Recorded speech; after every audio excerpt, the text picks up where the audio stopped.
Hello everyone, this is Jed Schlackman, and in this video I'll be talking about some factors that are found to often increase people's lifespan, specifically calorie-restricted diets and intermittent fasting of some sort. There's been a lot of research done both with humans and animals on the effect of restricting calories in the diet or periodic fasting and how that affects health and longevity. And in general, there is a correlation where when people reduce their caloric intake and when people have some type of intermittent fasting regimen, the population has a longer lifespan.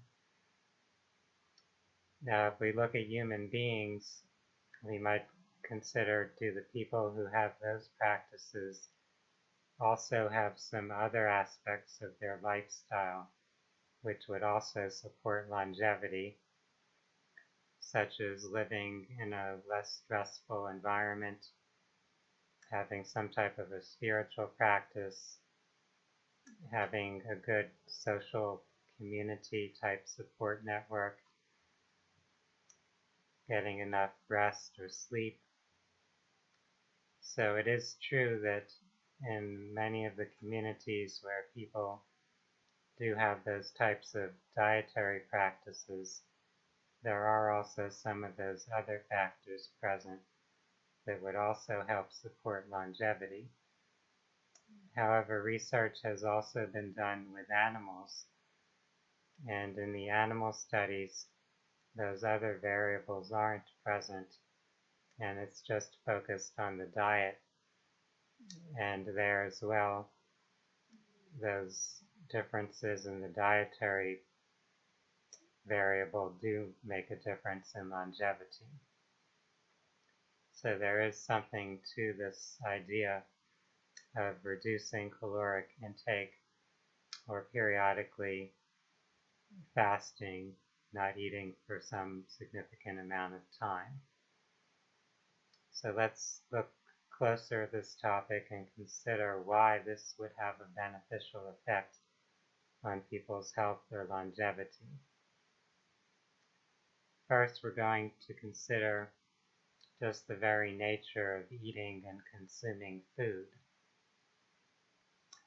As a living being, a biological system, it's important to continue to interact with one's environment in a manner that helps you maintain some sort of balance or homeostasis. So if the body is using up things that it needs, then it would need to replenish them, whether it's expending energy or using up chemicals, vitamins, minerals, proteins, fats, and so on. It would need to replenish them. So logically, consuming food is a pretty simple and direct way to replenish those constituents of what make up our body and what our body uses to maintain itself, to function. However, at the same time, we also have to use energy to digest food and to clear out the waste or residue that is created when we digest food. So we have to consider both the benefits and drawbacks that are present when we're consuming food. If we're eating a pretty low quality diet, we may be using a lot of energy using that resource to digest the food and not getting much nutritional or energetic benefit back. So the quality of food that we're consuming can make a significant difference on that quotient there of cost or risk involved. Also, our body is designed to digest a certain amount of food at a particular time. So if we're consuming too much at once, If we're overloading our digestive system in that time frame, then we may get less benefit from the food. We may not be able to absorb and metabolize as many nutrients as we would if we were keeping a more balanced or healthy pace with our food consumption. And of course, we would be generating perhaps extra waste, extra toxic residue that the body would need to quickly eliminate. When we're digesting food, we need to do so efficiently. We need to clear out that waste material. Otherwise, it would accumulate in our body and intoxicate us. It would attract illness or disease. So we have to eliminate it. We have to break it down and expel it from our body. We have different digestive organs that are playing different roles in this process. In the process of absorbing the nutrients, supplying those nutrients to our body, and breaking down the waste products, filtering out any toxic residues and eliminating them. So when we overload our system, either by eating too much at once, or eating too often, or eating foods that are in a sense too heavy or dense, that have high caloric content, that have high levels of fats, or too high a level of sugar or protein, then what happens is we're creating extra toxicity in our body that needs to be eliminated. And unfortunately, if we're chronically consuming too much, then our body isn't really able to keep up with this process of absorbing the nutrition and eliminating the waste. Our organs over time will tend to decrease in their functioning or their efficiency. So your pancreas, your liver, your intestines may in a sense get clogged up, or they may be diminished in their ability to process the food. When that happens, these toxins will start to accumulate in our body more. We won't be able to clear them out quick enough, and our body will have to store them somewhere. They may get stored in our fat tissues. They may accumulate in particular organs or tissues in our body. Depending on where the weakest link per se is, the toxins may accumulate in certain areas. In some people, they might accumulate in the joints and cause arthritis. In others, they may accumulate in a certain organ where they eventually lead to a cancer. In another person, they may affect the nervous system and lead to emotional or cognitive issues, imbalances in neurotransmitters, interference in the brain's pathways and ability to think and process information or access memories. So these are all kind of the long-term ripple effects of problems with our digestion.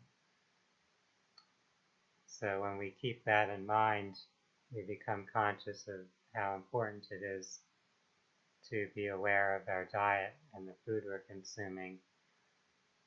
And if we're starting to develop health challenges or concerns, one of the first things we might consider to help reverse that process, to help recover our health, is to cut back on what we're eating, to eat a lighter diet, perhaps to eat less often, perhaps to intermittently fast, so that our body isn't using its energy, its resources for digestion, and it has the opportunity to use its energy and resources to place attention on other important needs, such as the immune functioning, clearing out pathogens in the body, clearing out toxins in the body, repairing or rejuvenating damaged tissues or organs that we have.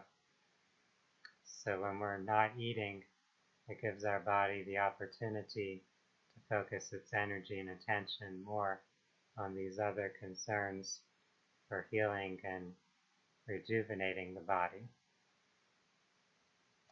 Another factor, of course, would be getting adequate rest. Our body is repairing and rejuvenating itself the most during the times when we are at rest.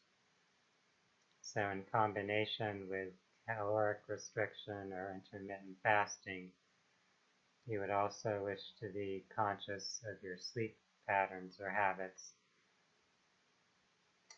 In some of those cultures that are identified as having longevity in correlation with the caloric restriction or intermittent fasting with their diet, it's also common for them to have sleep habits that are healthier.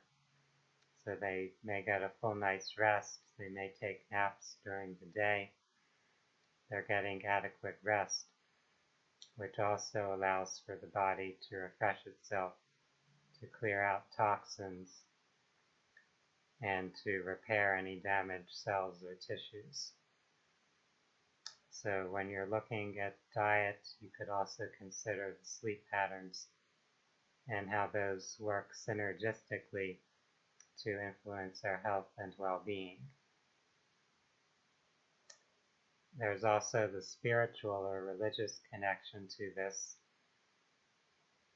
In many cultures where there's a strong emphasis on spirituality, there's a tradition of fasting or of having a particular day of rest. In the Jewish and Christian traditions, we have the idea of a Sabbath, a day of the week where people rest. It may involve fasting where they skip a meal, and it also involves not working at a job like you would during the rest of the week, where you're able to devote time to relaxing or leisure, where you don't have that stress. So taking time to de-stress is something that also can help improve our health and our longevity. If we're continuously working, continuously stressing our body by eating without interruption, eventually that takes its toll. The body starts to kind of decline or break down. Just as if we have mechanical devices that require maintenance, that require us to clean them, to refresh them in some way, we can think of our body requiring maintenance and rejuvenation. And if we don't give our body that time to refresh itself, to retune itself, then eventually we will see some type of decline, some aging process occurring, some breakdown in the functioning of the body. So I hope that this gives us some interesting ideas, some useful insights about things we can do to improve our health. We can work on all levels, physically, emotionally, mentally, and spiritually. The diet clearly focuses on the physical level, and sleeping and resting is also part of that physical level of our health. But we also want to reduce the amount of stress in our lives. We also want to have a sense of social connection, feeling part of a community, having a meaning or purpose, a sense that we are contributing positively to the world around us, and a sense that we are part of something greater than ourselves. For many people, that's the concept of God or a greater spiritual source.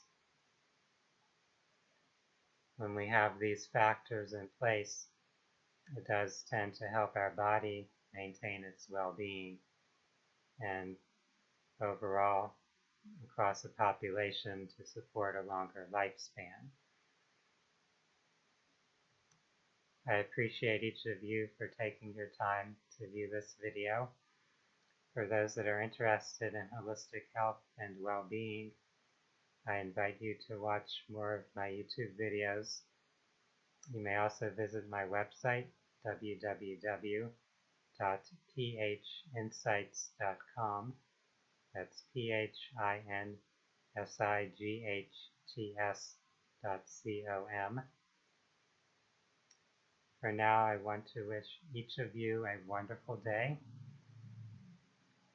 Namaste.